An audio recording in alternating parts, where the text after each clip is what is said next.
कि 9th का result इतना बुरा क्यों आया, खुसूसन खटक बिल्ड के बारे में ये बात हो रही है। आप जो है वो आपका बेसिकली ताल्लुक कहाँ से है, आप कौन से इलाके के रिहायशी हैं? थोड़ा सा वाज़ेह स्कूलिंग करें। मेरी हाई स्कूल चापरी से है, जहाँ पे मैं अभी पढ़ा रहा हूँ, बल्कि 2009 से पढ़ा रहा हूँ। कोई एक सही। फैक्टर होता तो बंदा कहता है कि ये एक ऐसा फैक्टर है कि उसको हमें दुरुस्त कर लेना चाहिए, लेकिन एक फैक्टर पे डिपेंड नहीं कर रहा, बड़े सारे फैक्टर्स हैं जिन पे ये बात डिपेंड करती है। हमारे जो बच्चे बहुत से स्कूल कॉलेजेस में पढ़ते हैं और फिर कहते हैं हमें जॉब नहीं मिलती। जी, मैं अभी 3rd सेमेस्टर में ही था कि मेरी जॉब हो गई यहाँ पे। दूसरा बंदा कहता था कि यार मुझे आप सर्टिफिकेट एक नहीं दे सकते, स्कूल के हेड ने, और आप मुझे सर्टिफिकेट नहीं दे सकते जिसमें मैं भर्ती हो जाऊँ। बड़ा इंटरेस्टिंग पॉइंट है कि आपका लास्ट सेमेस्टर चल रहा है और उसी दौरान आपकी जॉब लगी, ये किस तरह से हुआ? लेकिन अगर जिस कंपनी को या जिस ऑर्गेनाइजेशन को जो चीज़ चाहिए ना, अगर वो आप में है तो आपको वो मिल जाती है। खुद की तरफ से भी फैक्टर्स हैं, कम्युनिटी की तरफ से भी फैक्टर्स हैं, वालिदैन की तरफ से हैं, सब जो है वो कहीं ना कहीं से आ जाती हैं इश्यूज। आजकल तो वालिदैन जो है ना वो घर में भी जो बच्चे को वक्त देना होता है ना, वो भी या तो सारा मोबाइल में चला जाता है, ठीक है, और बच्चा भी अगर कुछ पूछने भी आ जाता है ना तो 2-4 सुना देते हैं, उसकी बात तसल्ली से सुनते नहीं है कि मेरे बच्चे की क्या बात से। एक वजह उसकी ये भी है कि हमारे लोग आदमी की शख्सियत से या उसकी मेहनतों से या उसकी तालीमी लिहाज से वाकिफ़ भी नहीं होते। मैंने यहाँ पे ज्वाइन किया बतौर एज अ पढ़ाना शुरू किया 2009-10 में, तो मेरे पड़ोसी तो मेरे पास आए, तो उन्होंने कहा कि यार उस्ताद बन गया, वो इंजेक्शन लगाना सीख लेते तो मुझे मरीज़ बाहर ना लेके जाना पड़ता। जब आप एक पब्लिक इंस्टीट्यूट में पढ़ाते हो, देहात में पढ़ाते हो, और आपने 13 साल पढ़ाया हो, यहाँ पे तो हर दिन वाक़यात होते हैं। अपने इलाके के कुछ बच्चे हैं जिनको मैं जानता हूँ और इस वक्त वो IT की फील्ड में काम कर रहे हैं और मंथली 1.5 लाख 2 लाख तक ये कुछ भी नहीं है कमाते हैं। तो हम ढूंढेंगे अपनी खामियां, ठीक है, ताकि हमारे सामने खामियां आ जाएं कि इस वक्त बच्चों का तालीमी नौइयत क्या है। 3 सवाल इकट्ठे कर रहा हूँ, ठीक है, क्या है, दूसरी बात कि उसमें खामियां क्या हैं, ठीक है, और उन खामियों को दूर करने के लिए क्या इकदामात करने चाहिए। और ये पेशे हैं, पेशा हर कोई वैसे मुश्किल होता है, प्रोफेशनल जिसमें आप घुसते हो मुश्किल होता है, लेकिन 2 बहुत मुझे मुश्किल लगे। जो वालिदैन हैं, जिस तरह आपने बात की कि बच्चा आता है और वालिद उसकी बात सुनता नहीं है, डांट देता है, तो ये तो पेरेंटिंग नहीं ना हुई। तो इसका मतलब ये है कि अभी तो बच्चे की तरबियत से ज़्यादा वालिद की तरबियत की ज़रूरत है। देते हो ना, तो रोड पे भेजने से पहले उसको ट्रेन करो कि बेटा आपने मोटरसाइकिल चलानी कैसी है।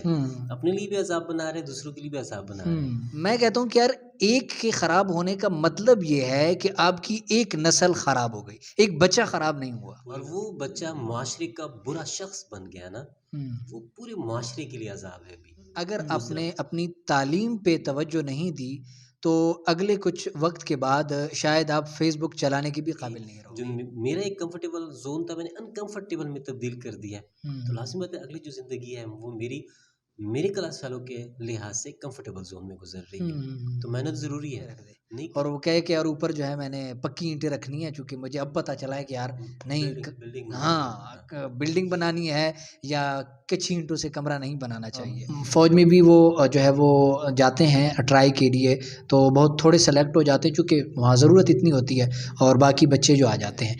तो वो ये कि वालिदैन बच्चे की तालीम पे ज़्यादा तवज्जो देना उन्होंने छोड़ दिया। वो बच्चे के जहन में ये डाल देते हैं मैट्रिक करो, फ़ौज में, मैं रिटायर हूँ तो आपको वहाँ पे आसानी से जॉब मिल जाएगी, जाके वहाँ पे लग जाओ, ठीक है। लेकिन हमने उनके पर काट दिए और हमने कहा भी मैट्रिक पढ़ो, अब जाके वो डायरेक्ट सिपाही भर्ती हुआ है। मैं एक ट्रेनिंग करवा रहा था कोई मियाँ वाली में, तो मुझसे कैंडिडेट ने पूछा कि सर आपके स्कूल से कोई बच्चा था जिसने 2002 में या 2001 में वहाँ से टॉप किया था, सरगोदा बोर्ड को उसने टॉप किया था। मुझे याद आया वो जो बच्चा था, अगर ये मेरे हाथ चढ़ जाए ना तो इसे लग पता जाए कि यार ये जो काम मैं कर रहा हूँ ना, ये कितनी कीमत का काम है। कि अपर खटक बिल्ड के जो हमारे स्कूल्स हैं वहाँ पे असातिज़ा या तो पढ़ाने नहीं जाते या उन्होंने नंबर लगाए हुए हैं, 3 दिन आप जाएं, ठीक है, फिर 3 दिन मैं जाऊंगा और तनख्वाह पूरी लेंगे, ठीक है। मुश्ताक अहमद यूसुफ़ी साहब का एक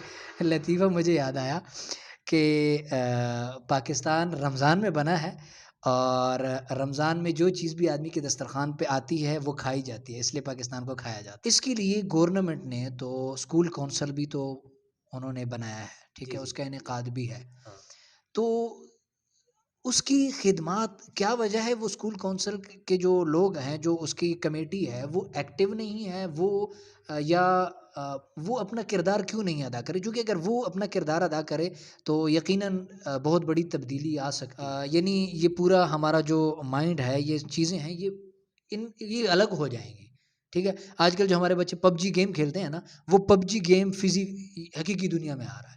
ठीक बिल्कुल है। ऐसे ही पे अगर आप ग्राफिक डिज़ाइनिंग या वीडियो एडिटिंग या डिजिटल मार्केटिंग या वेब डेवलपमेंट, ऐप डेवलपमेंट, ठीक है, या कंटेंट राइटिंग या इस तरह से जितने भी आप स्किल्स को सर्च करेंगे, तो आपको किसी स्किल में नो जॉब का ऑप्शन नहीं मिलेगा। बिल्कुल भी कि नहीं हमारे बहुत सारे बच्चे जब डिजिटल स्किल्स की उनको अहमियत मालूम होती है ना, तो वो कहीं पे भी कूद जाते हैं। जबकि मैं उन्हें ये कहता हूँ कि आप किसी भी शोबे में अगर आप जाना चाहते हैं, तो पहले उस शोबे को गहराई से पढ़ें, फिर आप उनको वहाँ से सीखें जहाँ के लोग खुद भी कुछ उससे अर्न अर्न कर रहे हैं और लाजमी बात अच्छा है अर्न हाँ कर रहे हैं। हाँ ऐसा ना हो कि आप जा रहे हैं कि किसी से आप डिजिटल स्किल्स सीख रहे हैं, वो आपको पैसे कमाना सिखाएगा और हो ये रहा हो कि वो आपसे पैसे कमा रहा हो।